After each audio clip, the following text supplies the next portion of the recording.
밀리터리 이야기 궁금하신 분들 당장 모이십시오.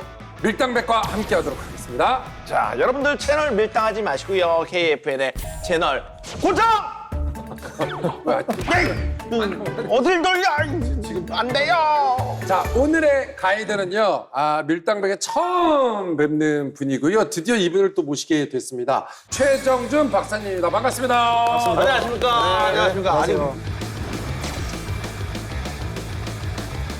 네, 안녕하세요. 저는 국방부 군사편찬연구소 선임연구원 노리는 최정준 박사입니다. 오늘 이렇게 밀당백에 네. 초대해 주셔서 정말 감사합니다.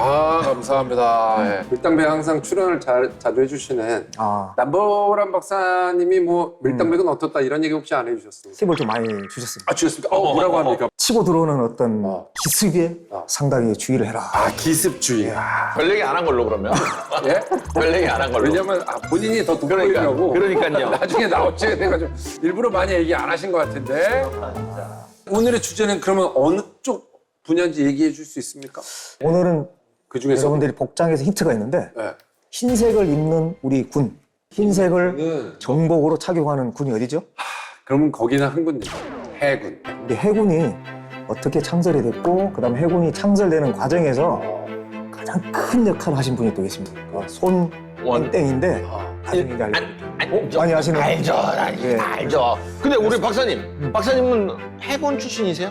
저는 해군사관학교 졸업했습니다. 그렇군요. 자, 좋습니다. 오늘 이 최정준 박사님의 활약 기대해 보면서 우선 저희가 밀리터리 마니아부터 만나봐야 될 것 같습니다. 신난다. 오늘은요, 군함 마니아를 저희가 만나볼 겁니다. 야, 오늘 그럼 딱 매치가 딱 타네요. 네. 박사님도 있고 군함도 나오고. 맞습니다. 재밌겠다. 네, 과연 어떤 마니아일지 지금 바로 만나보겠습니다.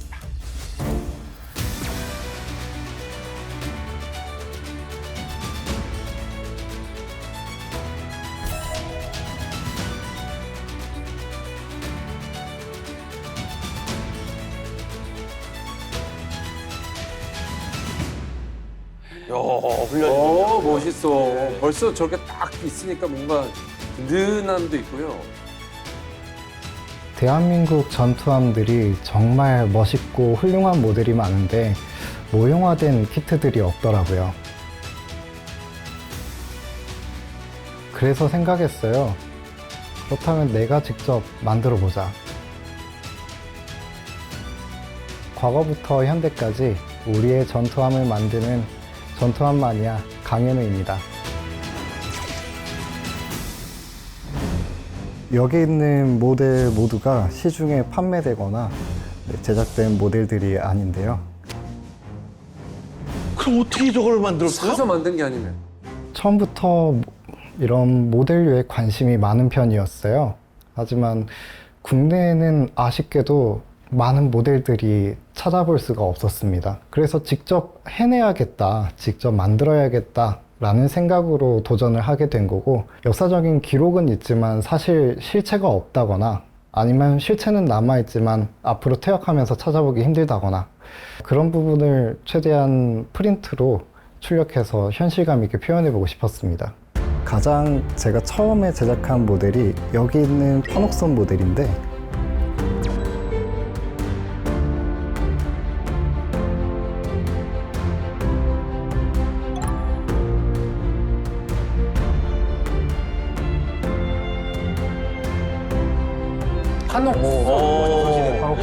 이렇게까지 옛날인가요? 판옥선의 선형이나 모양을 최대한 따라가려고 고증을 중요하게 생각하게 만든 모델이고,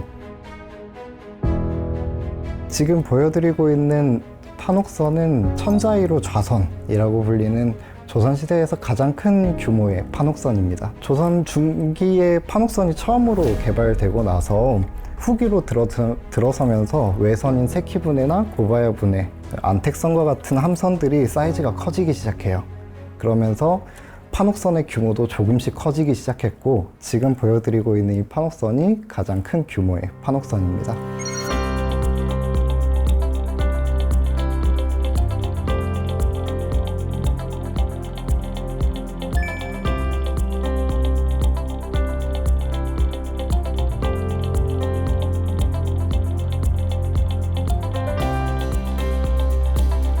현재는 안타깝게도 실물이 남아있지 않기 때문에 그 부분은 감안해서 최대한 실물과 동일한 디자인으로 표현이 되었다라고 봐주시면 좋을 것 같아요. 저 때의 역사를 되짚어보고 사건을 보면서 만든다는 게 그쵸. 너무 신기해요. 네. 근데 이게 조선시대 때 거부터 만드는 건 또 오랜만에 보는데.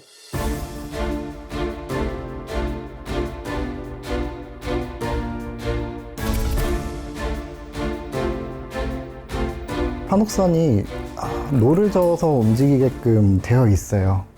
하지만 모형에서는 노를 저어서 움직이기에는 그만큼의 추력이 나오지 않기 때문에 일부 변형이 이루어졌는데 대표적으로는 현대 선박에서도 볼 수 있는 프로펠러로 작동하게끔 바뀌었습니다. 선체 하단부에 여기 있는 스크류 통해서 작동을 하고요. 이 배가 정말 물에 뜰 수 있나라는 질문이 가장 많았기도 했고요.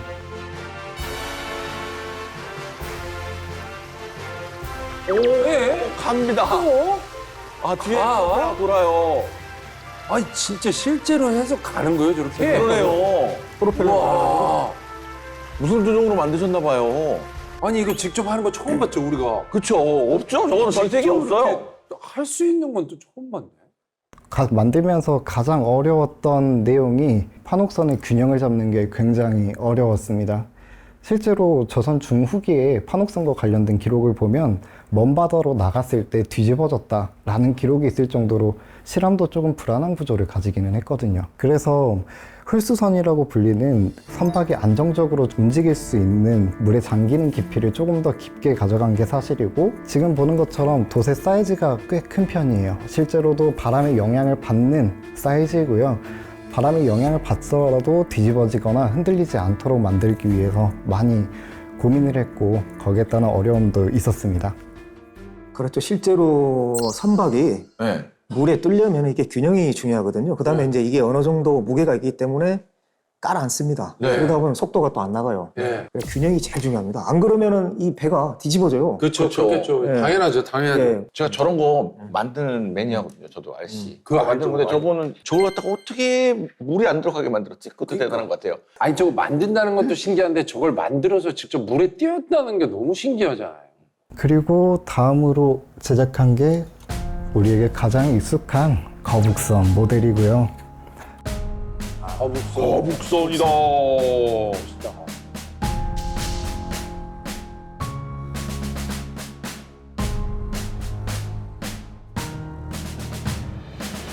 제가 제작한 이 거북선은 2층형 가장 낮은 거북선인데요. 현대에 와서 가장 많은 분들이 익숙하게 알고 있는 디자인이 될 거라고 보는데, 판옥선이 고증에 조금 충실하게 작용이 됐다라면 그 고증 위에 우리가 알고 있는 가장 익숙한 모습이 더 씌워진 모양이다 라고 봐주시면 좋을 것 같아요. 거북선도 저것도 가네? 저것도 가게 만드셨어?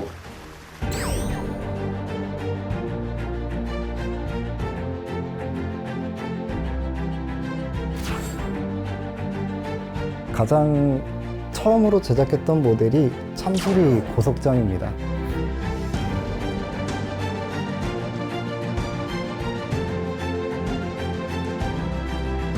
참수리. 수리 네네. 그러는 봤죠. 참수리. 고속정 해군 배 중에서 가장 빠른 배죠. 네네. 지금도 가장 빠른 배입니다. 예, 그렇습니다. 그러면 저 참수리 고속정은 빠르기가 어느 정도 됩니까? 38나트 이상이에요. 38노트. 1나트가 예. 해상에서 1.8km입니다. 약 2km 치고. 빠른 거죠. 70km 엄청 정도 빠른 나오는 겁니다. 거네요. 그러니까 그 이름이 고속정이겠지, 그죠?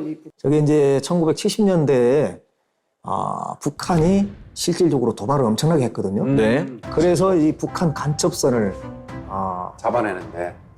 침투를 차단하고 추격하기 위해서 음. 고속정을 개발한 거예요. 그래서 이제 고속정이 이제 통상 보면은 이제 맹금류, 뭐 기러기라든지 뭐 참수리 네. 이런 식으로 작지만은 빠른 거 그런 식으로 해서 이름을 또 붙이거든요. 네. 참수리 고속정은 연안 해안을 방어로 만들어진 선박이에요. 가장 많은 업무를 해내는 선박 중에 하나이기도 합니다. 사실 경비뿐만 아니라 다른 잡무도 상당히 많이 해서 참수리에서 근무하는 해군들은 굉장히 힘들다라는 이야기가 들 정도로 굉장히 잡무를 담당하는 선박인데요.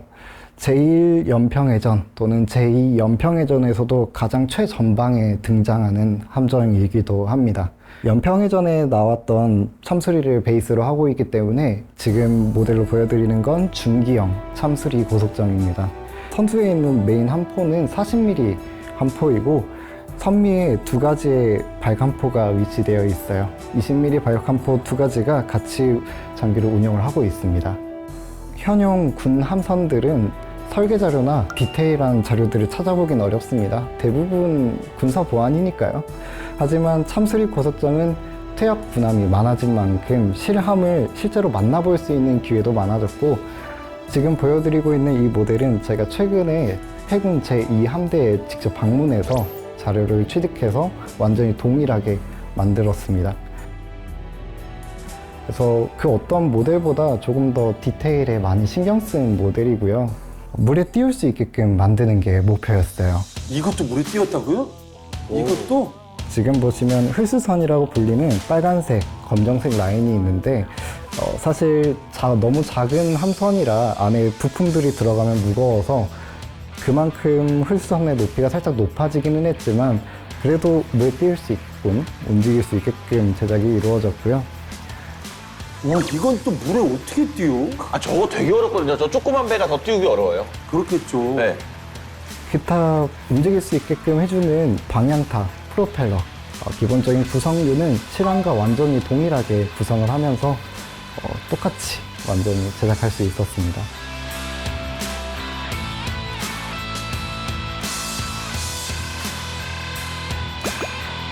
가가지고 지금 눈앞에 고속정을 보고 있는 것 같습니다. 아, 그래요? 저 정도로 지금 외형이 거의 뭐 싱크로율이 보니까 저희 한 뭐 99%, 100% 가까이 되는 것 같아요.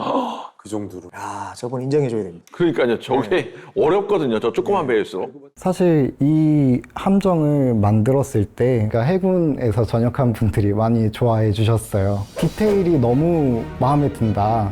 구성 요소들이 하나하나 빠짐없이 표현이 되어 있어서 실함과도 같다라는 표현으로 많이 이야기를 해주셨어요. 실제로도 자료를 찾기 위해서 많은 노력을 했는데 그 부분을 알아주시는 분들이 많아서 기분이 상당히 좋았습니다. 이게 뭐 모델이 있는 건 아니잖아요. 아, 그거 저 그림만 보고. 그림 뭐 이 그림을 정도만 보고. 갖고 만든다는 거잖아요. 저거 어떻게 만들었지? 기본적으로 학술 보고서나 자료를 바탕으로 하고 있고 자료를 모으는데 대략 한 달 정도 걸리는 편이고요. 그래서 구조적인 설계가 먼저 진행이 되고 선체 디자인이나 디테일한 부분은 가장 마지막에 반영되고요.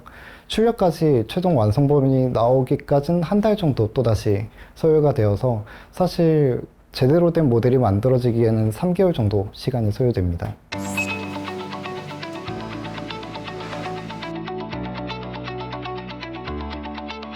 아, 또 컴퓨터도 잘 다루시네. 우와. 3D 프린팅을 이용하는구나, 이렇게. 아.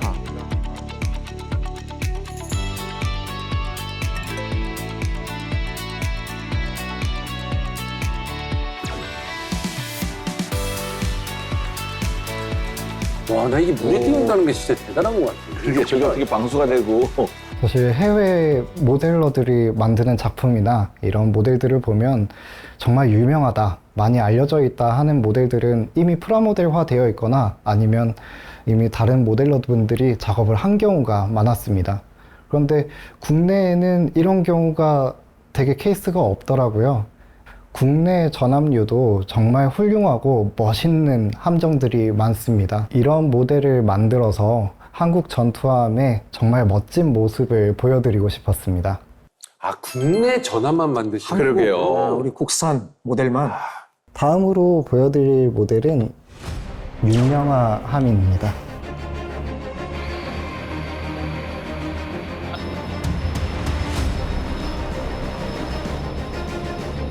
저건 이제 PKG라고 하는데요. 네. 고속정의 업그레이드된 모델입니다. 그래서 한 무게가 한 570톤 정도 되는데 네.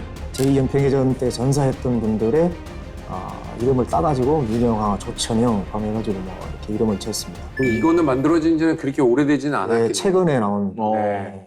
고속정의 업그레이드된 버전이다. 이렇게 말드리겠습니다. 연평해전 후에 이제 생긴 거기 때문에 그거에 맞춰서 더욱더 업그레이드된 버전으로 나왔겠죠. 그렇죠. 서해나 다른 연안 바다에는 부유물이 굉장히 많이 있는데요. 뭐 어망이나 떠다니는 것들이 굉장히 많아서 사실 프로펠러로 작동하는 이런 함정들은 프로펠러에 이물질이 걸려서 제대로 출항하지 못하거나 이물을 제거하지 못해서 출항이 지연되는 경우가 많이 있어요. 그래서 윤영함에는 우리나라 해군 함정에선 가장 처음으로 워터제트 기술이 도입이 됐습니다.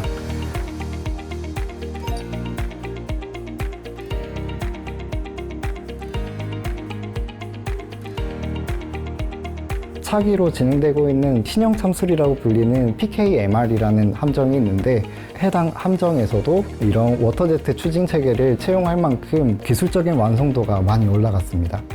그래서 해군사에 있어서 가장 중요한 함선 중에 하나다. 이 윤영하함이 등장하기 전과 후로 나뉜다라고 생각이 들어서 윤영하함을 두 번째로 작업을 진행하게 되었습니다.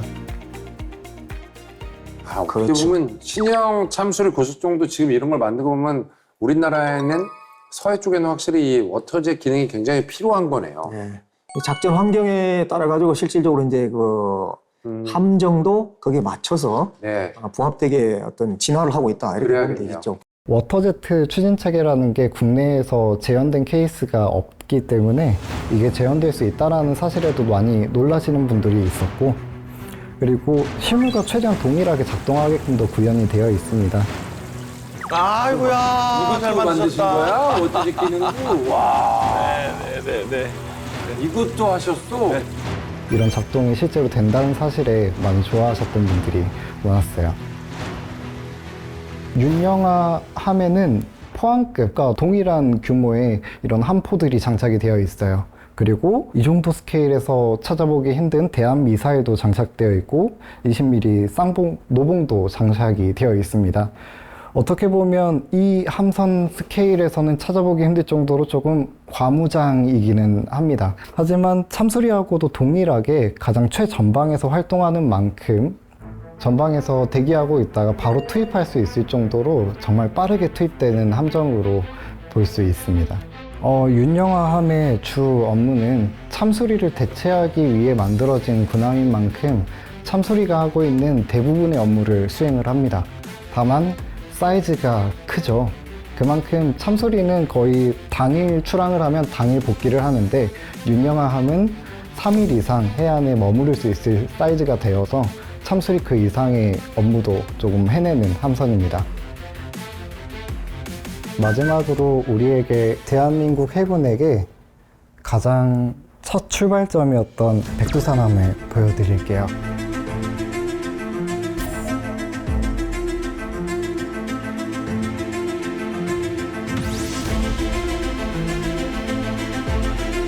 대한민국 해군의 가장 첫 번째 전투함, 첫 번째 승전을 안겨준 전투함이기도 한데요. 그만큼 의미가 큰 함선인데 우리에게는 흔한 모형 하나도 없습니다. 그래서 가장 처음으로 재사용된 이 전투함을 최대한 실물과 똑같이 만들어 보고 싶다 하는 욕심으로 진행을 하게 되었고, 지금 보이는 것처럼 정말 디테일하게 표현할 수 있었습니다.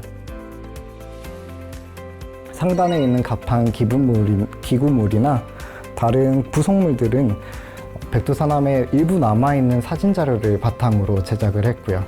실제로 뒤에 보이는 방향타나 이런 러더 그리고 스크류와 같은 건 실함과도 완전히 동일하게 적용이 되었고, hul수선의 높이도 완전히 동일하게 작동을 하게끔 실함과도 굉장히 비슷한 스케일과 구성을 가지고 있는 모델이에요.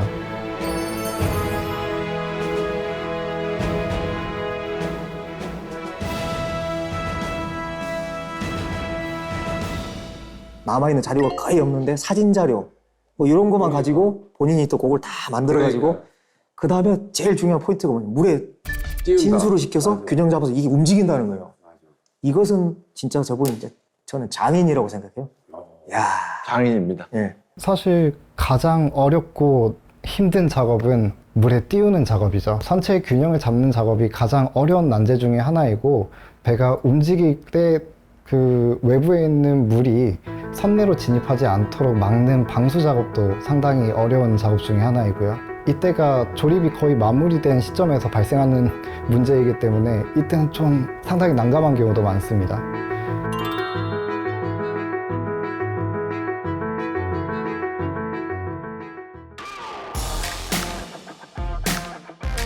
지금 지상 장비가 또 보입니다. 장장비. 이것도 뭐죠? 움직일까요, 근데? 좀 궁금해지는데? 제가 주로 이렇게 해상 모델들을 작업을 하고 있지만 중간중간에 한 번씩은 육상 장비를 작업을 하고 있습니다. 가장 최근에 제작한 모델이 천무인데요.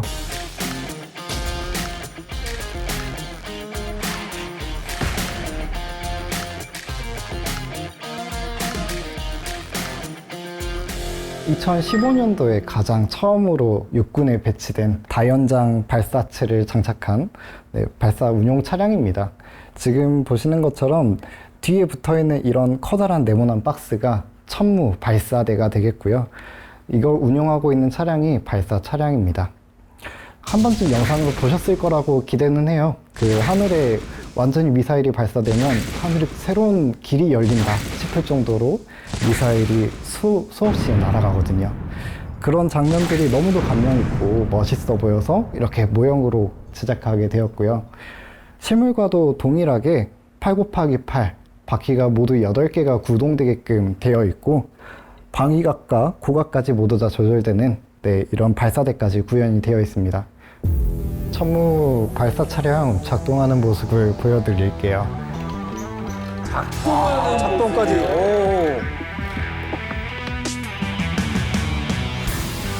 천무는 발사대가 가장 핵심인 발사 차량이기 때문에 발사대 회전과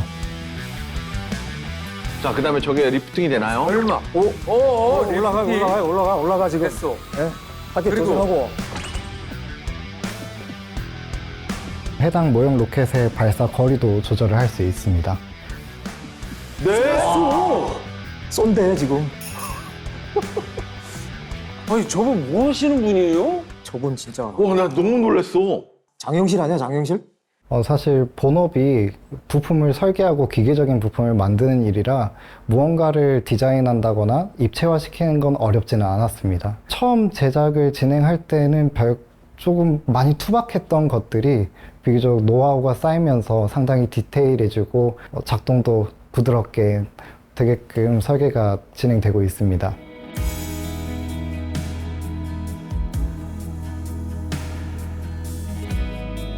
우선 국내 전투함류들을 전체적으로 디자인하고 모델링해서 구현화시키는 게 가장 큰 목표입니다. 많은 전투함을 한자리에 모아서 우리 대한민국 해군이 어떻게 발전해 왔는지 한눈에 알아볼 수 있게 만들어 보는 게 목표예요.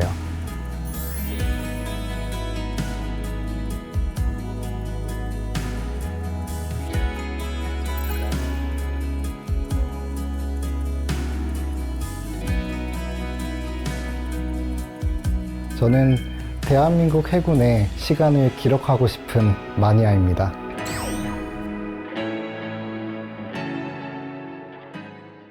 자, 이번 순서는 밀전입니다. 특히나 올해는 이 해군 창설 80주년이라を하는데요. 이 뜻깊은 해를 맞이한 만큼 특별한 주제를 준비해 봤습니다. 전투군함 150척을 돌파하며 명실상부 해군 강국으로 도약한 대한민국. 그 시작은 광복 직후 조국의 바다를 지키겠다는 염원으로 뭉친 선원들이었다. 미약한 인원과 장비로 출범했지만 리더인 손원일 제독과 해방병단 단원들은 해군력 증강을 위해 각고의 노력을 기울이게 되고 그들의 노력과 희생은 중요한 순간 나라를 지키는 결정적 역할을 하는데 해군 창설 80주년 오늘날의 해군이 있기까지의 대한민국 해군의 탄생 최초의 기록들에 대해 알아본다. 자, 오늘의 밀전 주제 해군의 탄생 최초의 기록들입니다. 본격적으로 이제 대한민국 해군 최초의 기록들에 대해서 저희가 알아볼 텐데요. 네. 바로 대한민국 최초 창설 군대라고 합니다. 박사님, 네? 이게 저도 깜짝 놀란 게 우리나라 군대 중에 그럼 가장 먼저 생긴 게 이 해군이라는 거예요. 육군이 아닌가요? 근데 역사를 또 찬찬히 들여다보면은 오, 해군이요? 해군입니다. 몰랐죠? 네. 예. 1945년 8월 15일에 광복절이죠. 광복절에 빼앗긴 나라를 되찾았는데 그 당시에는 이제 군대가 없었단 말이에요. 군대를 창설하겠다고 많은 선각자들이 이제 모여가지고 네. 사설 군사 단체라는 것을 이제 만들게 됩니다. 네. 그래서 이제 해군 같은 경우도 실질적으로 이제 손원일이라는 분이 있었어요. 네. 이분이 어떤 분이냐 하면 독일 선박회사에서 예. 2등 항해사로 근무를 했던 분이에요. 아, 그래요? 그러니까 이 상선에서 독일 국적의 네. 화물 여객선이 아, 근무를 하면서 이제 항해사 자격증을 획득하고 이러신 분이 네. 해방이 되자 한국으로 다시 이제 귀국을 해가지고 야 해군을 한번 만들어 봐야 되겠다. 아. 그래서 이제 여기저기다가 이제 벽보를 붙입니다. 네. 우리나라 독립이 되었으니 바다를 지키는 군대를 만들려고 한다. 해군을 만들려고 하니까 뜻 있는 동지들은 어디 어디로 모이시오 하니까 벽보를 붙이고 다니다 보니까 자기와 좀 비슷한 생각을 가진 분들이 몇 분 계셨던 거예요. 아이고야. 그래서 결성한 게 해사대를 됐습니다. 해사대. 이것이 바로 1945년 8월 21일이에요. 오. 8월 21일이면은 우리가 8월 15일로 광복이 됐으니까 불과 일주일도 안 된 시간입니다. 네. 이렇게 빠른 시간 안에. 그렇죠. 먼저 해군이 스타트를 한 거예요. 그래서 45년 11월 11일 서울 중구 관운동에서 네. 해방병단을 창설하게 돼요. 해방병단을 창설. 해방병단.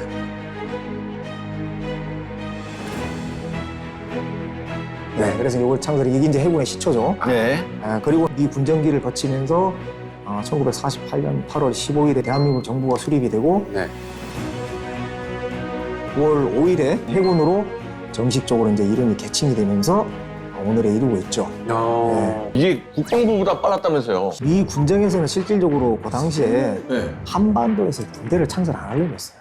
아. 엄마? 왜요? 정부가 수립되기 전에 군대를 창설하게 되면 자기들이 또 뭐 통제하기가 좀 어렵다. 어. 미 군정법령 제28호로 해가지고 1945년 11월 23일 날 국방부의 정식 국방사령부를 창설하게 됩니다. 그리고 사설 군사단체는 다 해산을 시키겠다 이렇게 공지를 해요. 예. 아까 해방병단이 45년 11월 11일 날 창단이 되고 네. 국방부의 전신 국방사령부가 11월 13일 날 창설이 되니까 어때요? 이틀이 빠르죠. 그렇죠. 네, 그래서 육해 공군 중에서 가장 가장 빠르게. 먼저 빠른 이 공식적인 국방 조직이었다. 네. 어느 정도였습니까? 뭐 실제로 이제 인원수나 뭐 이런 인원수 같은 경우도 한 3,000명 정도 이렇게 되고, 해군이. 예, 그다음에 이제 군함도 전투함은 하나도 없는 상태에서 그러게. 예, 한 105척이라고 하는데 이 105척 중에서 실질적으로 이제 거의 대다수가 소해정이 이제 기뢰를 제거하는 그런 함정이에요. 전투함이 벌써 없는 지원함이라고 할 수 있는데.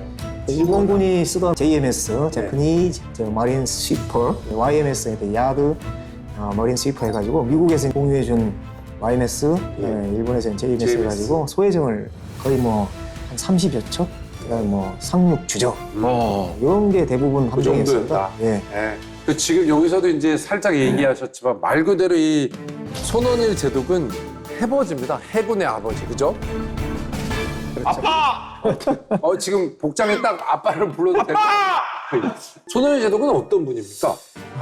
손원일 제독을 알기 위해서는 먼저 손원일 제독의 아버지를 먼저 우리가 알 필요성이 있습니다. 네.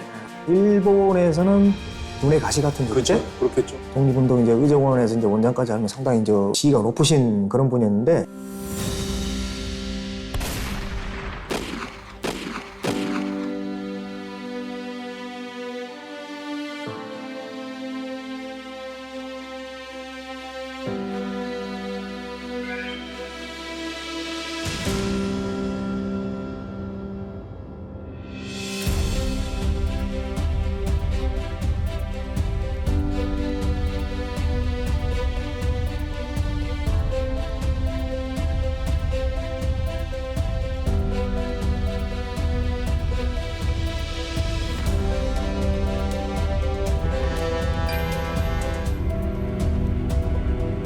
일본의 영향을 받아가지고 손원일 제독도 실제로 어렸을 때부터 이 독립에 대한 의지, 그다음에 어떤 강력한 부국 강병에 대한 의지 이런 필요성을 많이 절감하셨다 이렇게 볼 수 있는데요. 네. 이분이 1926년도에 상해로 건너가야 됩니다. 상하이가 어떻습니까?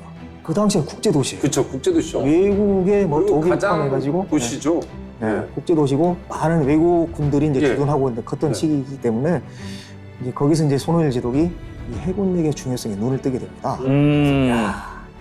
항해사가 되기 위해서 당시 이제 중국의 중앙대학교 해사과에 진학을 하게 됩니다. 네. 그래서 이제 3년간의 교육을 받고 1년간 이 배를 타면서 실습을 하는데 그 다음에 이제 30년도, 31년도에는 독일 국적의 상선에서 이제 항해사 역할을 하게 됩니다. 상해를 포함해가지고 이제 독일 유럽 쪽에서 상선을 타고 왔다 갔다 하는 사람들을 많이 만났겠죠. 네. 이러다 보니까 이제 이 선진국의 해군들과 접촉을 계속하게 되면서 네. 해군의 우수성, 그다음에 해군의 어떤 정신, 그다음에 네. 해군의 중요성, 그다음에 해군이 정말 신사다, 멋지다, 뭐 이렇게 이제 인식을 하게 되는 것이죠. 그렇죠, 그렇죠. 결국 이제 나중에는 정말 많은 업적을 남기시는데 네. 어떤 것들을 좀 굵직굵직하게 하셨습니까? 우리 해군이 1948년 9월 5일 날 개칭이 되면서 출범을 했지만은 네. 가지고 있는 게 아무것도 없었어요. 야, 어떻게 하지 이렇게 보니까 이제 조함창이 이제 해군 함정을 이제 정비하고 만드는 그런 것인데 네. 일본이 패전하면서 그걸 놓고 그대로 한 게 있어요. 네. 조함창에 시켜가지고 만들어서 그걸 한 7개월 만에 함정도 이제 새로 이제 하나 만들게 되는데 그게 홍구공정이에요. 사이즈도 한 50m 정도밖에 안 되기 때문에 작은 겁니다. 그래서 그것도 만들고 네. 미 해군을 계속적으로 설득을 해가지고 해군이 창설이 됐는데 네. 이제 연안 이쪽에 이제 경비도 해야 되고 밀수선도 차단해야 되고 협상을 하셨구나. 상륙정이 LCI 뭐 이렇게 되는데 상륙정도 이제 이렇게 받고 소위정도 받고 이러면서 해군력을 점점 증강을 시켜 나가는 그런 역할도 했고요. 네. 유에서 유를 창조한다 이런 얘기들을 많이 하시는데요. 사이즈는 작고 성능은 작은 그런 함정이었지만은 함정도 만들고 네. 일본정에서 받아오고 교육도 시키고 그다음에 병력도 모집하고 이러면서 해군을 만들었다 이렇게 볼 수 있고요. 그래서 이제 이러한 어떤 업적을 기려가지고 해군에서는 2007년도에 1,800톤급 네. 잠수함을 이제 채울 했는데 그때 손원일 함이라고 그렇죠. 이름을 붙였죠. 맞아요.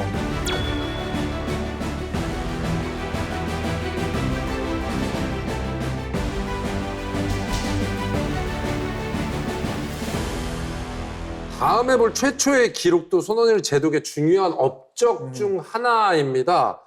해군 최초의 전투함, 전투함. 백두산함입니다. 음. 전투함이 이제 생겼는데 네. 그게 백두산함입니다. 네네. 그 백두산함이 해군의 전투함의 1호함, 1호함이죠. 호시라고 볼 수 있죠.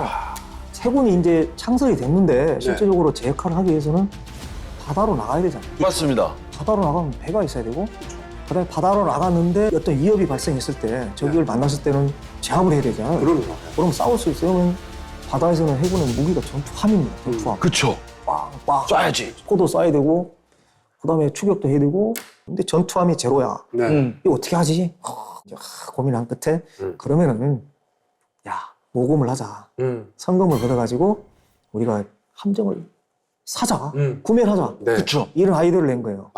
그래서 이제 1949년 6월 1일 날 네. 함정 건조 기금 객출위원회를 구성하게 됩니다. 아니, 이때 다 어려울 때 아닙니까? 어렵죠. 돈이 없을 때잖아요. 그게 6.25 전이잖아요. 그러니까. 네. 그래서 당시에 우리 해군에 있는 구성원들, 장교, 예. 오늘 이제 부사관, 수병들에게 이제 일정한 월급에서 일정 비율로 해가지고 이 성금을 내게 합니다. 우리 손원일 제독의 이제 부인이 홍은에 있었잖아요. 네. 그래서 장교 부인에서도 발벗고 나섭니다. 장교 부인들마저도 네. 제일 먼저 한 소리가 사랑하는 조국이요. 우리에게 배를 주시오. 배가 없이는 바다에서 일을 할 수 없습니다. 그렇게 해가지고 그 적은 월급에서 성금을 모으고 또 우리 부인들은 공장을 차려가지고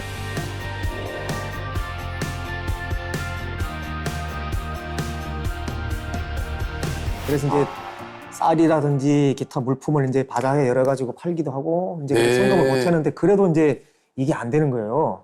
그래서 이제 그죠? 전 해군으로 네. 이걸 갖다가 이제 해군 부인회를 만들게 됩니다. 전 해군 구성원들의 네. 규모가 커진 거예요. 싹바느질을 해가지고 아이고야. 재봉토를 돌리는 거예요. 작업복을 만들어서 팝니다. 아이고야. 해가지고 그래서 결국 해군 자체적으로 이 모인 성금이 네. 15,000달러. 15,000달러. 그래서 이제 어마어마하게 보였죠. 그 돈을 들고 이제 이승만 대통령께 찾아갑니다. 네. 청와대 가가지고 손원일 제독이 대통령 각하 우리 해군이 전투함이 없습니다. 그래서 전투함을 하나 구매를 하려고 자체적으로 이렇게 성금 운동을 해서 네. 15,000달러가 모았습니다. 이렇게 하니까 이승만 대통령이 정말 기특한 거예요. 손제독 대단하십니다. 훌륭하십니다. 어떻게 그런 생각을 했습니까? 야, 그러면은 내가 도와줄게. 네. 그래서 45,000달러를 지원해 줍니다. 그러면 6만이죠. 5천 플러스 6만 달러가 6만 달러가 그래서 그 뭐예요? 돈을 6만 들고 손원일 제독이 이제 미국으로 건너갑니다. 이제 배를 타고 이제 쭉 네. 가서 이제 1949년 10월 16일에 뉴저지에 도착합니다. 네. 가가지고 이제 배를 이제 물색하는 것이죠. 네. 그리고 이제 2차 세계대전이 끝나고 나가지고 이제 여러분들 아시다시피 군축에 들어가죠. 예. 국방 예산을 확 줄입니다. 그러면서 해군 함정들을 민간에 분할을 합니다. 그중에 한 척이 미국 이제 뉴저지에 있는 해양사관학교에서 실습선으로 운영하고 있었어요. 이게 이제 2차 세계대전 때 구잠함이었어요. 유보트 잡으러 다니는 그거였는데 그걸 보고 이제 어쩔 수 없이 18,000달러를 주고 하나를 삽니다. 이 함정 이름이 화이트헤드였어요. 근데 이 화이트헤드가 2차 세계대전 때 미 해군의 전투를 하다가 이제 순직한 이 사람의 이름을 따가지고 화이트헤드라고 지었는데 손원일 제독이 그럼 나는 이제 함정 이름을 지면 백두산으로 지어야 되겠다 생각했는데 이 두 개가 딱 우연히 일치한 거예요. 딱 거기 그게 있었구나. 부인을 만난 거죠. 영어로 쓰면 화이트헤드 아니에요. 그렇죠. 그래서 이제 뉴욕에 가가지고 배 이름을 백두산함을 짓고 하와이로 갑니다.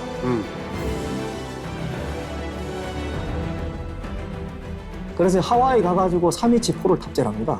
3인치 포를 장착을 해서 괌으로 가서 이 포탄을 100발을 또 구매합니다. 네, 그리고 이제 쭉쭉쭉 들어와가지고 네. 백발. 50년 4월 10일 날 진해항에 입항을 합니다.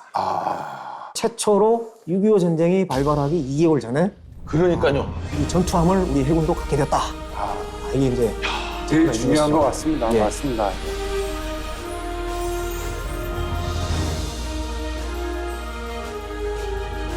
그것도 정말 소설 같은 이야기지 않습니까?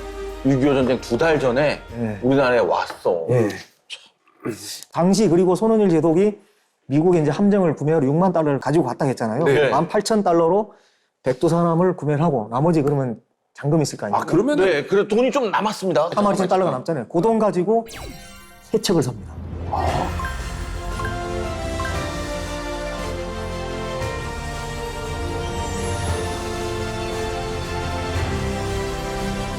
드디어 온 국민의 염원으로 우리나라에 이 백두산 함이 들어오게 됐습니다. 네. 이게 아까 박사님이 나라를 구할 정도로 엄청난 활약을 했다라는 얘기를 살짝 해주셨는데 백두산 함이 우리나라에 들어와서 어떤 활약을 했습니까? 저것이 우리 이제 이 전투함을 가지고 첫 번째로 수행한 그리고 첫 번째로 해상전에서 성전한 해전이 되겠습니다.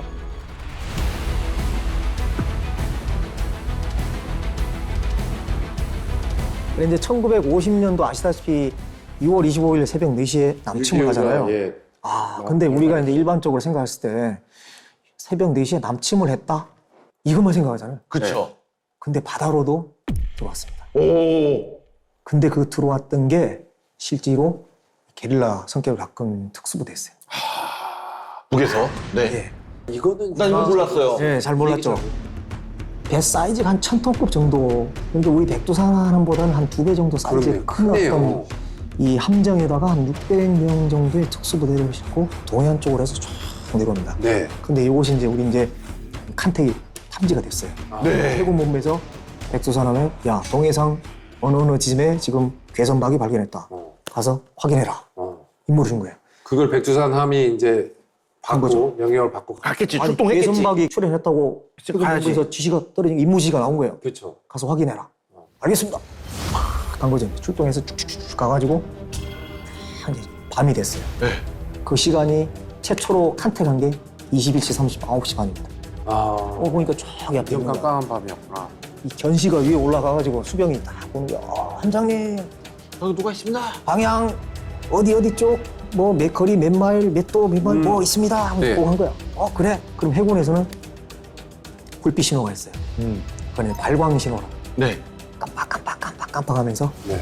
야, 너 국적이 어디냐? 너 왜 지금 여기 와 있냐? 한면은 다 이 국적기를 다 올리게 돼 있어요. 네. 근데 국적기도 안 보이고. 그렇죠. 국적기도 없고. 그러니까 국적이 어디냐? 너 어디 출발해서 어디로 가고 있느냐? 네. 불빛 신호 딴 모르스보를 다 보내니까 신호를 보냈는데 이거 응답을 안 하는 거야. 아무 오. 뭐야? 뭐야? 계속 접근하는 거야. 네. 계속 신호를 보내는 거야. 그러면서 해군 본부에 보고를 하는 거죠. 저희가 이런 식으로 국적이 어디냐고 묻고 국적기를 개량하라고 얘기하고 그다음에 어느 항로를 이용해서 출발이 어디고 어디로 가냐고 묻는데도 응답하지 않습니다. 그러니까 해군 본부에서는 야, 그럼 더 접근해가지고 확인해라. 접근을. 그런데 이제 갑자기 애들이 여기서 가까이 가다 보니까 함포 같은 게 무기가 다 보이는 거예요. 덮여 있는 거예요. 이렇게 위장을 한 거지. 위장으로. 막 코로 덮어놓고. 네. 그다음에 가판위를 쭉 보니까 무장 병력 같은 군인 같은 인원들이 한뭐 이렇게 쭉 있는 게 보이는 거예요. 그러면 긴장하는 거죠. 그렇죠. 그럴 수밖에 없어. 뭔가 좀 이상한데, 뭔가 좀 이상한데. 북한군이잖아요. 그렇죠. 우리가 이제 식별을 한 거죠. 해군이 먼저 하는 거야. 하면서 식별을 한 거죠. 분명히 저것은 아군 선박은 아니다. 이건 이제 PR라고 하는데, 그렇죠. 저거 분명히 적성 선박이다. 그래서 이제 경고 사격을 합니다. 경고 사격을 하면서 하니까 여기서 이제 대응 사격을 합니다. 네. 빵 쏘을 하면서 도망을 가는 거죠. 이제. 네, 그렇죠. 그 자리에서 정지돼서 쏘는 것처럼 쏘면서 계속 도주를 합니다. 따라가면서 계속 쏩니다. 빵빵빵빵빵빵 하면서 결국은 격침을 시키죠. 좀 시켰군요. 대한해협 해전인 거잖아요.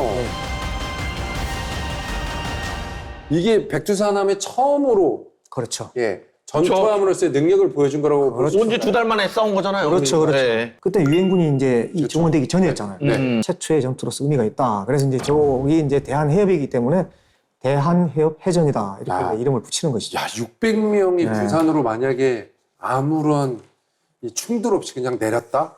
정말 끔찍한 상황이 또 그럼요, 굉장히 벌어졌을 그럼요, 수도 있을 것 그럼요. 같고. 그러면 우리가 부산이 이렇게 만약에 저게 점령이 됐으면 우리나라 없을 수도 있죠. 그랬을 수도 있을 것 같아요. 혹시나 박사님 생각하기에 예를 들어서 백두산함이 없었다. 그러면 어떻게 됐을 것 같습니까? 뭐 이런 것들 얘기를 하셨을 것 같아요. 역사가 바뀌었다. 그렇죠. 역사가 바뀌었죠. 역사가 바뀌었다. 와. 그렇게 단언할 수 있겠습니다. 그 당시에는 부산항, 인천항이 우리나라의 뭐 제2, 제3의 그렇죠. 항구다 해가지고 그렇죠. 예. 우리 한반도로 도는 모든 이 물자들의 이 출입항을 하는 가장 큰 항구입니다. 6.25 전쟁 시에 서울에서 이제 피난해가지고 6.25의 제2의 수도로서 역할을 했었고요. 그 다음에 이제 유엔군이 다 이제 부산항을 통해서 네. 물자들이 병력과 그렇겠죠. 장비들이 다 양육을 하게 됩니다. 그 다음에 이제 아까 말씀하셨듯이 다들 전방으로 38선이 뚫렸으니까 네. 후방에 있던 부대들이 다 전방으로 이제 이 증원을 갑니다. 그렇겠죠. 의정부 축선, 김포 축선, 그 다음에 막 이쪽으로 해서 증원을 가는 상황이기 때문에 남쪽에 있던 군대가 북쪽으로 올라가는 상황이었어요. 네. 그러니까 밑에는 상대적으로 어떻습니까? 공백이 발생하는 것이죠. 공백이었겠죠. 전 후방에서 동시에 전장이 그러니까. 가지게 되는 것이고 유엔군이 증원을 한다 하더라도 그러면 인천까지 와야 되고 시간도 많이 걸렸고 후방이 그냥 뭐가 됐겠죠. 불안한 상황. 저것을 백두산함이 제때 발견해서 격침을 시키지 못했더라면은 이 역사는 다시 써야 됐다. 진짜 대단한 이 이야기입니다. 백두산함을 만들기 위해서 얼마나 많은 사람들이 산바늘질을 하고 그러니까요. 쌀을 모으고 예. 뭐 계란을 모았다는 얘기입니다. 대단합니다. 그러니까요. 아휴, 감사합니다. 그러니까 그 보답을 우리 해군 장병들이 한 것이죠. 네. 예. 전투함을 가지겠다는 그 열망, 그 다음에 우리 해군으로서 바다에서 오는 적은 바다에서 맞겠다는 정신이 있었기 때문에 네. 실질적으로 함정을 구매를 하는데 가족들까지 다 동참을 했고 손원일 제독의 어떤 선견 지명이 있었기 때문에 백두산함을 구매했고 저 전투에서 승리할 수 있는 원동력이 됐다 이렇게 볼 수 있는 것이죠. 네, 좋습니다. 얼마 전에 있었던 특별한 핫플레이스를 다녀왔습니다. 명동! 명동이요? 왜 명동입니까? 아, 요즘 거기 외국인 엄청 많다 그래요. 아닙니다, 아닙니다. 남산 아니에요, 그럼? 남산도 아닙니다. 여기는 해군 출신 최정주 박사님을 너무나 잘 아는 핫플레이스입니다. 지금 바로 만나보시죠.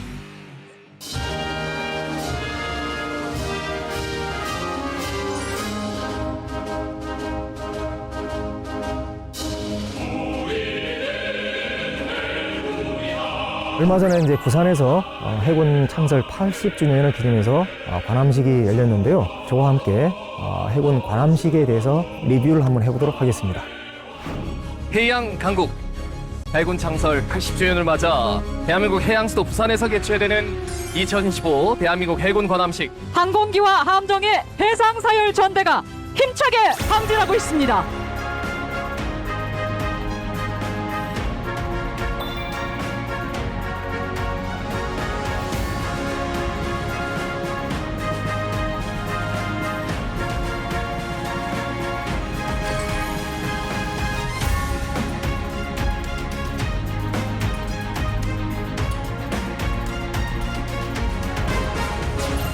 역사를 보게 되면은 관함식이 이제 14세기로 거슬러 올라가는데요. 영국에서 이제 에드워드 3세가 국가의 이제 국왕으로서 전투태세 검열을 준비하고 장병들의 어떤 사기를 확인하는 그런 차원에서 실시했는데요. 최근에 이제 관함식의 트렌드가 어떻게 바뀌었냐 하면은 최신의 함정들, 전투 준비 태세,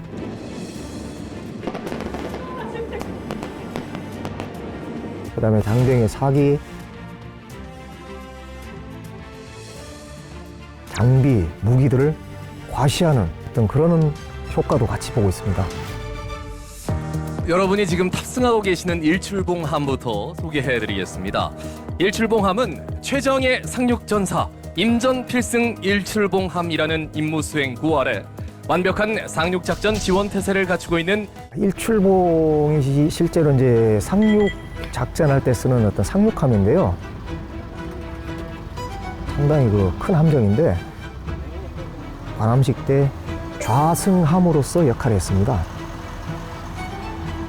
좌승함이 뭐냐면은 어떤 국가 원수라든지 이번에 이제 국방부 장관께서 이제 탑승하셨는데요.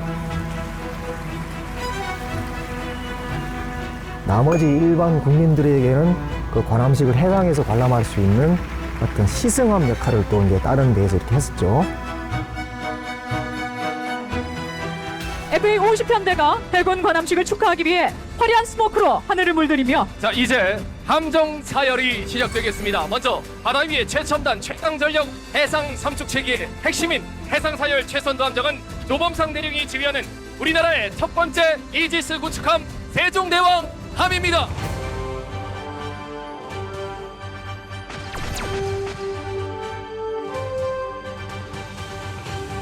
저도 깜짝 놀랐습니다. 그 정도까지 실질적으로는 오픈 안 하거든요. 이야, 이거 해군에서 정보를 많이 오픈했구나 이런 생각이 들었는데요. 함정의 크기, 임무에 따라서 구분하고 있다 이렇게 하시면 되겠습니다. 진입하고 있는 항공기들은 우리 해군의 최신의 전력 B-8 포세이돈과 F-15 슬램이글 전투기입니다. B-8과 F-15K는 1년 365일 우리나라의 해상과 영공 주권을 완벽하게 수호하고 있습니다.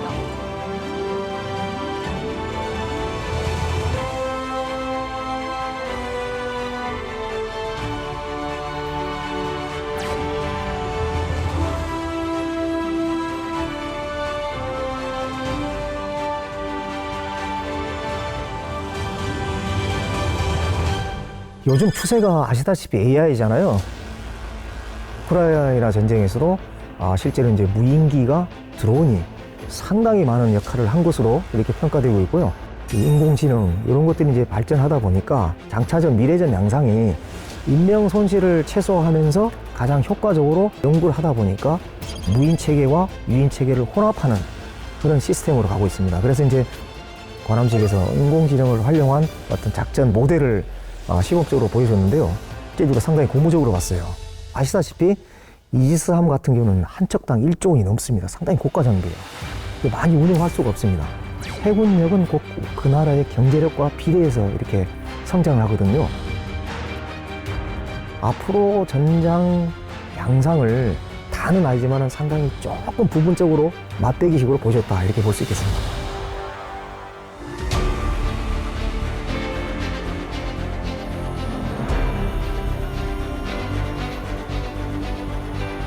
외국에서 이제 한국의 군사력 수준이 세계 5위다, 6위다 평가를 했는데요. 가장 크게 시급한 점이 병력 자원이 감축이 되고 국방 개혁에 따라서 실질적으로 어떤 병력을 줄이면서 대신에 이제 질을 높이는 그런 차원으로 가고 있거든요. 관함식에서도 해군이 이제 전투하는 그 샘플을 보여줬지만은 유인 체계 플러스 알파로 해서 무인 체계가 복합적으로 가야 된다. 그래서 이게 상당히 중요하다. 해군력을 건설해야 된다. 이렇게 보고 있습니다.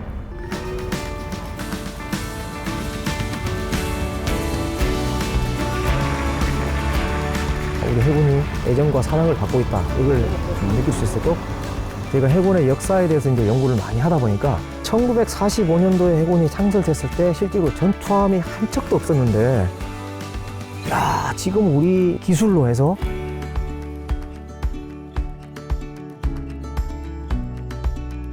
최신의 이지스함까지 이렇게 건조하는 그런 수준까지 올라와 있어요. 장족에 발전했다 이렇게 볼 수 있는데 앞으로 이제 창설 100주년 요걸 대비해서 국민들이 믿고 신뢰하는 만큼 우리가 이 서에서 동해에서 남해에서 그리고 한반도 해역 위에서도 어떤 역할을 다할 수 있는 그런 해군으로 성장해 나가기를 바랍니다. 저희 나라를 지켜주는 해군분들은 해군분들이 하시는 일을 볼 수 있어서 너무 영광이었고 해군의 발전성이 놀라울 정도이고 자랑스러운 해군임을 오늘 다시 한번 확인했습니다.